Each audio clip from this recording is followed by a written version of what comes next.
Ses amis l'appellent encore TJ, mais lorsqu'il se rend à sa mosquée, cet ancien soldat américain redevient Mustapha.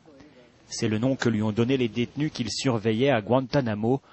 20 ans à peine à l'époque, c'est au contact de ses ennemis supposés de l'Amérique que TJ découvre l'islam, d'abord pour tromper l'ennui. À Guantanamo, si je voulais avoir une discussion un peu intellectuelle, si je voulais parler de religion, de politique, je me tournais vers les détenus. Parler avec eux était de loin beaucoup plus intéressant que les conversations que je pouvais avoir avec mes collègues militaires. TJ n'assistait pas aux interrogatoires et il ne peut donc pas confirmer les accusations de torture. Mais il a vu au quotidien les souffrances des détenus isolés loin de chez eux en attente d'un procès qui ne vient pas. C'est leur courage dans cette épreuve qui a poussé ce jeune homme à se convertir à leur religion. Voir ces gens qui ont été arrachés à leur pays pratiquer tous les jours leur religion, l'islam, malgré les atrocités de cette prison, ça c'était intéressant pour moi. Je me suis rendu compte à quel point pour eux la foi c'était quelque chose de vraiment sérieux.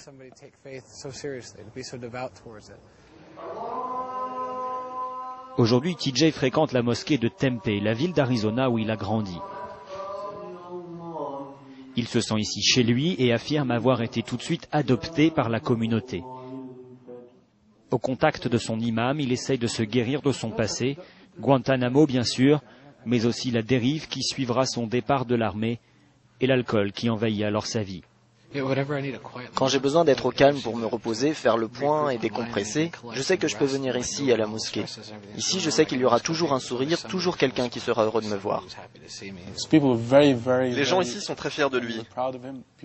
On est très heureux qu'il soit parmi nous, qu'il fasse partie de notre communauté, vraiment. Les fidèles l'ont accueilli à bras ouverts. Mais la conversion de TJ ne plaît pas à tout le monde. Son histoire a filtré dans la presse américaine. Depuis, il a reçu des centaines de messages d'insultes d'Américains qui l'accusent de trahison.